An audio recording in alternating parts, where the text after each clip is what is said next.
Darkness envelops my city, doing its best to snuff out the tiny blades of moonlight that wash down from above. The sharp staccato of rain punctuates the shrill call of a police siren as we speed down the lonely streets, its whine dimly fading away as we arrive. My partner, still a rookie, the poor kid, goes for the door handle. I grab the limp noodle he calls an arm and hold him. Hold on, kid. There's always time for a slow drag before hitting the crime scene. What? Oh, you mean a smoke? You know, I really can't understand what you're saying when you talk like that. It's all experience, Rook. You'll pick up the lingo just like you pick up some lead. In time. All part of the job.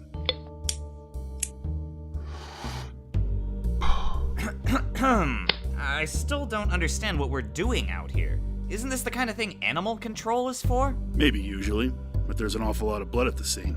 We can't rule out the possibility of foul play. And besides, when the LT gives us a sheet, we take it. No questions asked. I still think this is a waste of our time. Time is relative, Rook. More so when the dead are involved. After you, then. The kid's still wet behind the ears. Too eager to rise above the pack and make a name for himself. Makes me remember my early days on the force, before seeing the worst in humanity hard-boiled me like an overdone egg. But you gotta give the kid some credit. At least he looks the part. So we step into the night's cold embrace and mosey towards our destination, an alley between a pair of dilapidated buildings. The scene is just what you'd expect. Carnage, debris everywhere. Oh, did I mention the blood? Thick glistening globs of the stuff all over the place. But then there's the unusual part. The cream in what should have been your perfect cup of black coffee. Thick gashes in the ground, and on the sides of the building, leading to a large depression near the back of the alley. The Rook raises his flashlight and drinks it all in. Yeah, I know, kid. What happened to you? I tuck away my own flashlight to free my hands for another Nicky. But as I reach for my lighter, I hear... Yes, right, obviously, but if that's the case, then how are there such clean claw marks going on? I'm gonna need you to get to your feet and slowly turn to face me, pal. Looks like this night just got a whole lot more interesting. Some perps can't resist returning to admire their work. What a sick piece of trash. I gesture with my head and the Rook shines his light towards the source of the voice. A figure's crouched over the depression. Right, except the range of damage is too wide for an animal of that size. It's not like there are any zoos in the vicinity, so where did it come from? He doesn't move an inch. Is this perp crazy or just a flat tire short of a lemon? This is an active crime scene, sir. We aren't going to ask you again. The perp finally stands, looking over his shoulder, only half paying attention. Active crime scene? Well, of course it's an active crime scene. It's not like I waltz into hazardous environments on my days off just for fun. No, wait, scratch that. Actually, I do, but I'm straying far from the point, aren't I? I implore you both to not come any closer, please. I would prefer if you didn't contaminate my data. You ain't making a whole lot of sense there, pal. Who do you think you are? Come now. It doesn't speak very well on either of you being so oblivious. I'm the expert. The expert? What? Yes, you know, the one your boss called in. Really? Nothing? You should really ask to be put on that whole need-to-know list, because your lack of knowledge makes you both seem just a tiny bit oblivious. I could put in a good word for you, if you like. Ooh! And speaking of your boss, one of you will have to pass along my thanks to the lieutenant at the earliest opportunity. I can't say I was expecting an excursion at so late an hour, but the scene is piquing my curiosity rather nicely. Oh, you gotta be kidding me. How can you breathe while talking so much? You two are no fun whatsoever. Why do you think they sent you out here if not to help me? This isn't some police procedure, it's an investigation. For science. Sir, are you high? Yeah, my thoughts exactly, kid. But this guy looks at my partner and then cocks a brow, as if it were the Rook that had just said something loony, and then looks all around before returning to stare at the Rook again, shaking his head. No, I most definitely appear to be on the same elevatory plane as you are. Are you sure you're well, young man? Such an obvious gap in your perception could be indicative of a very serious mental condition. Perhaps we should get you back to my lab to run some tests. The Rook immediately flashes his light towards the direction of the sound. I keep my sights trained on the suspect. Years of experience, and the main thing that sticks with you is never take your eyes off the target. But whoever this guy is, he doesn't do the same. Or maybe he does, except I'm not his target. His head snaps towards Aurora, looking... is that excited? Then suddenly he's running towards him. Come on, boys. This is the part where we run. Wait! We give chase. Whoa, just hold on a second. Who exactly are you, pal? The name is William Randolph Stokes. Dr. William Randolph Stokes.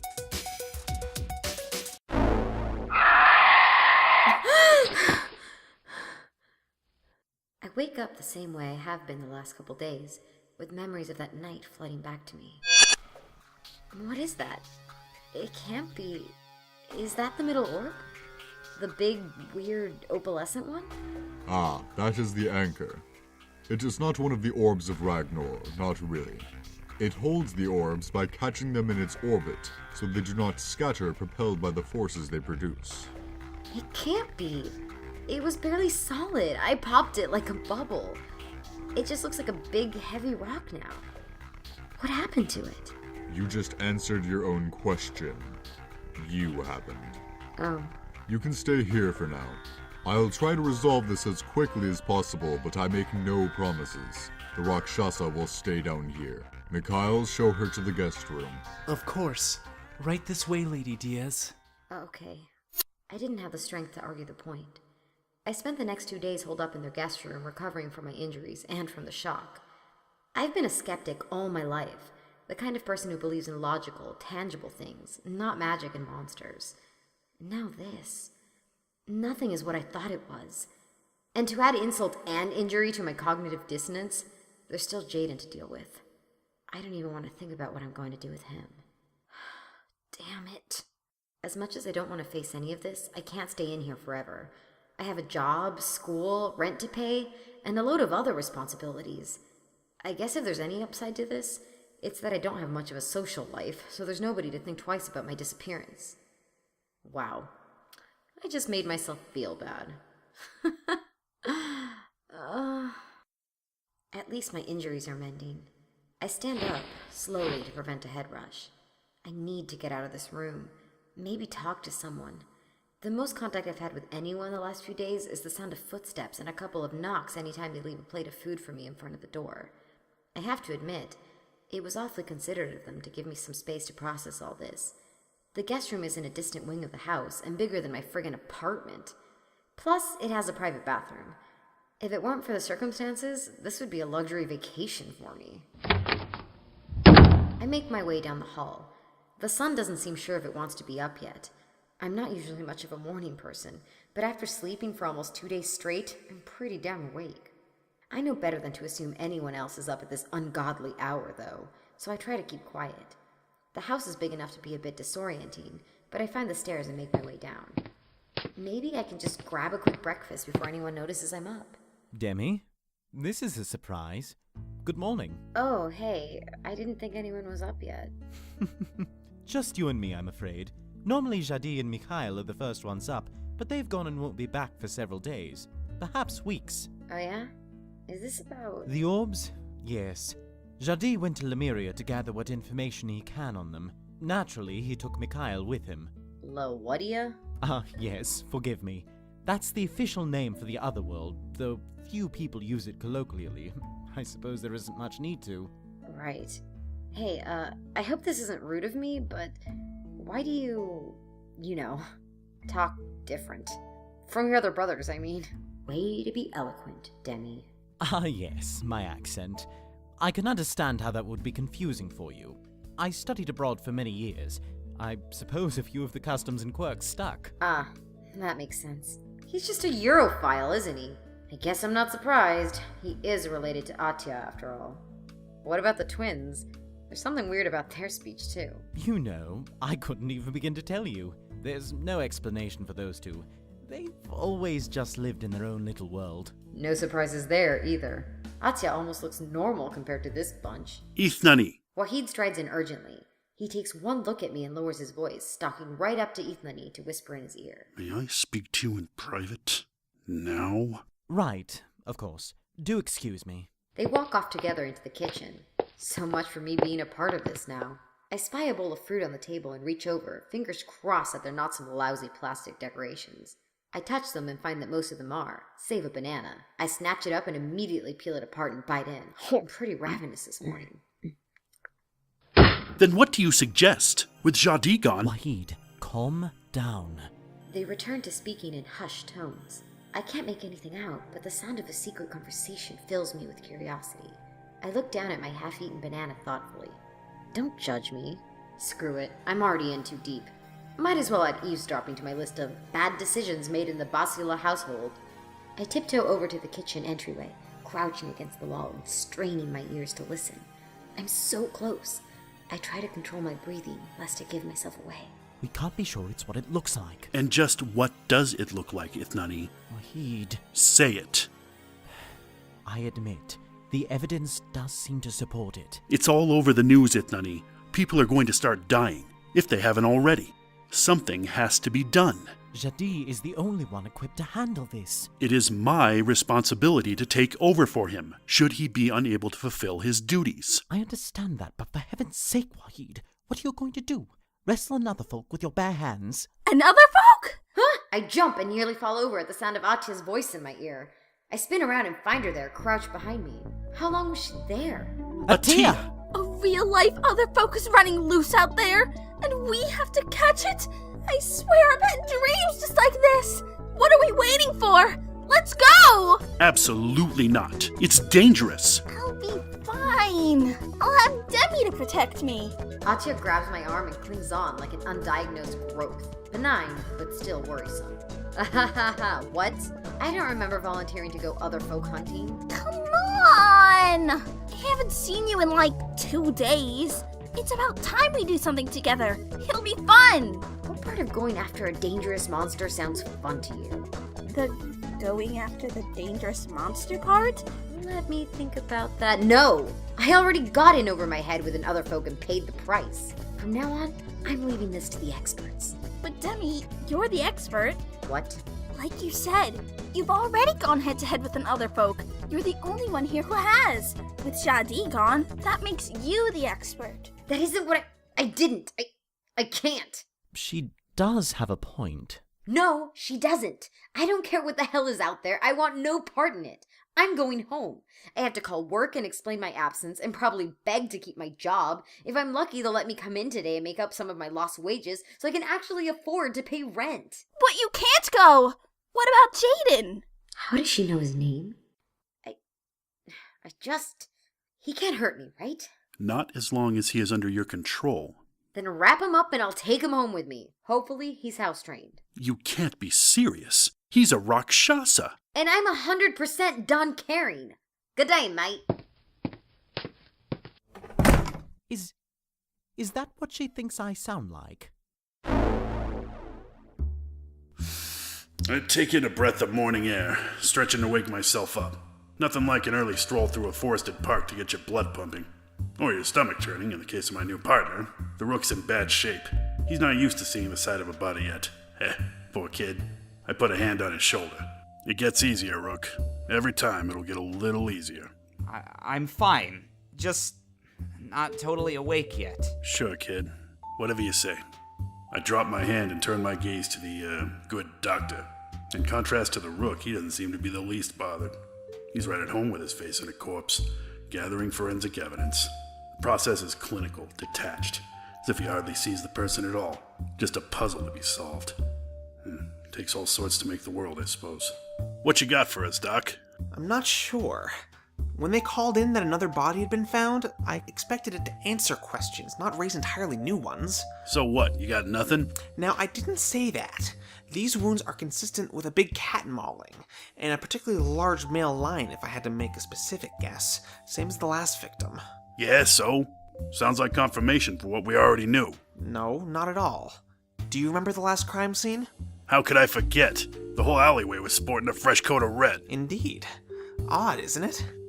I don't follow. So there was a lot of blood. You said that was consistent with a big cat mauling, too. Where's the problem? Holy Toledo. There ain't a drop of blood, not even a spatter. Exactly.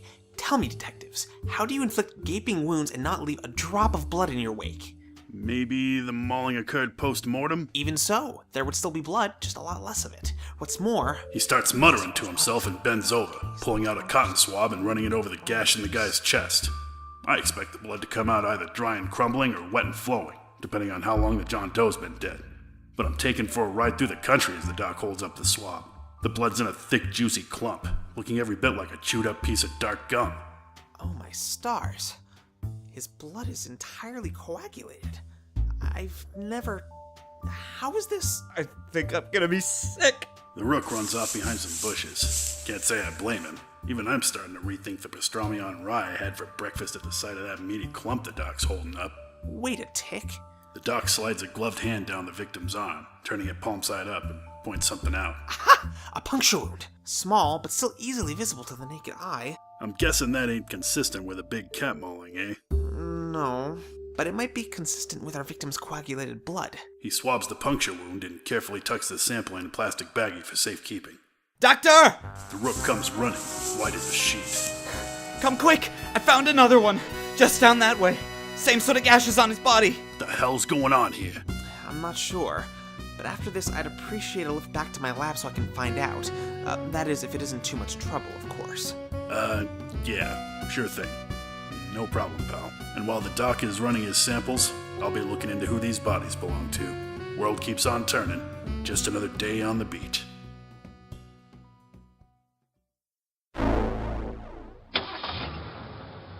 It would be difficult enough to drive home like this, my body still slightly sore and my head a mess of questions and doubt, without the passenger in my back seat.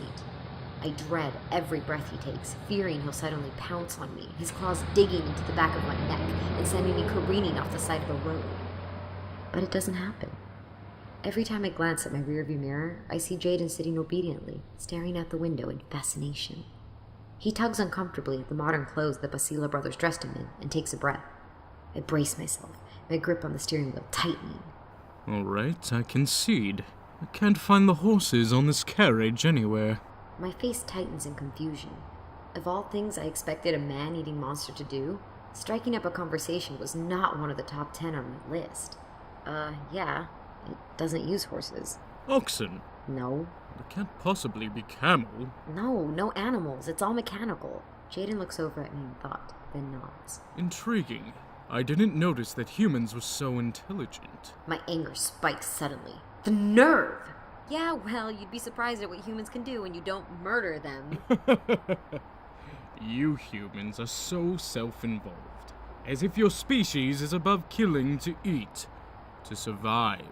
That's different! We don't eat other people! And I don't eat other Roxashas, which is more than I can say for you, as there are in fact humans who eat other humans. I've seen them. Ugh, you know what I mean. Cannibals are the exception, not the rule. Humans value life. Ah yes, the sanctity of life. As long as it's human life. It's so much more valuable than that of a pig, a cow, a chicken, let alone a head of lettuce or a tree. At least my species only kills to eat. Your species, they kill for any reason, for no reason. Sometimes for the mere sport of it. But not other people! Of course. Unless they're a different color skin, or speak another language, or occupy land that you want for yourself. Or even just because they're poor. You don't have to use violence. Deny them food. Deny them opportunity.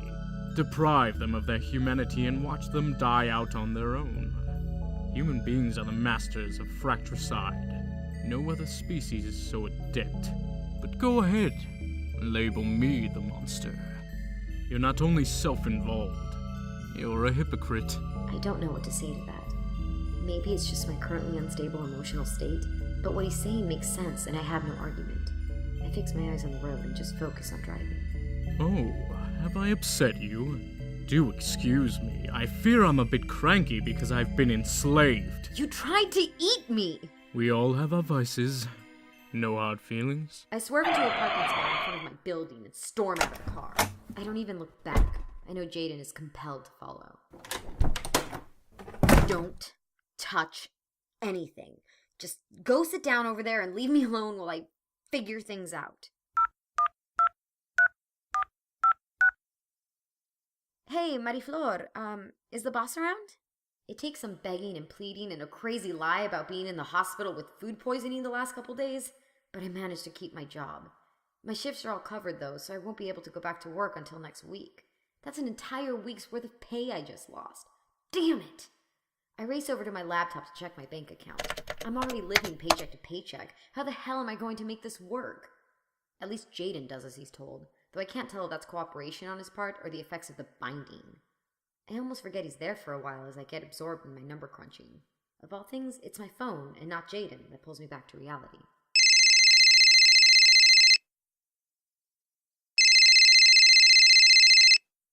Hello? Wahid, how'd you get my... Whoa, wait, slow down. What? No. What do you mean she's missing? Atiyah, you didn't. Well, have you tried calling her? Looking for her? Wahid confirms my fears. Atiyah deliberately went out looking for the other folk, leaving her mother in such a panic that she's keeping the rest of the kids in the house and won't let anyone else go. Aren't you adults? Just go anyway. This is Atiyah's life we're talking about. My scolding is premature. Of course the older brothers are looking for Atiyah anyway, but they have to keep coming back to check in with their panicked mother. Apparently she's really delicate, which means they're not making much progress. They need help. Do you have any idea where she'd go? Well, bodies have been cropping up around Sceana Park. That's not too far from where I live. I hesitate. Do we have any idea what we're dealing with here? The news is reporting it's a mountain lion, but from what we can tell, it looks like the victims were also poisoned. Ithnanie thinks we may be dealing with a manticore. A manticore? Imagine the body of a lion with the wings of a bat and a scorpion's tail. They're tremendous beasts, and they primarily hunt humans. Great! Another man-eating monster. I glance accusingly at Jayden. No, Rakshasas possess human-like intelligence. Manticores do not. So it's just a dumb animal. Great. I can't tell if that should make me feel better or worse. I look at Jayden again. A thought occurs to me. Wahid, who would win in a fight? A manticore or a Rakshasa? I hear Wahid consulting with Ithnanie on the other end. A Rakshasa is a fearsome foe. Few other folk can stand against one. Right. Okay, I'll head to Sceana Park and look for Atiyah. I'll check in with you guys as soon as I know him. Be careful. That's the plan. Hey, Jayden! Wanna go for a walk in the park? You're hoping I'll protect you. I'm not hoping, I'm ordering. My. Do we take well to holding the chains? No more talking. Let's go. I get into my car and speed off towards the park. My heart is pounding, but only one thought races through my mind over and over. Please still be alive, Atiyah. Because I'm going to kill you.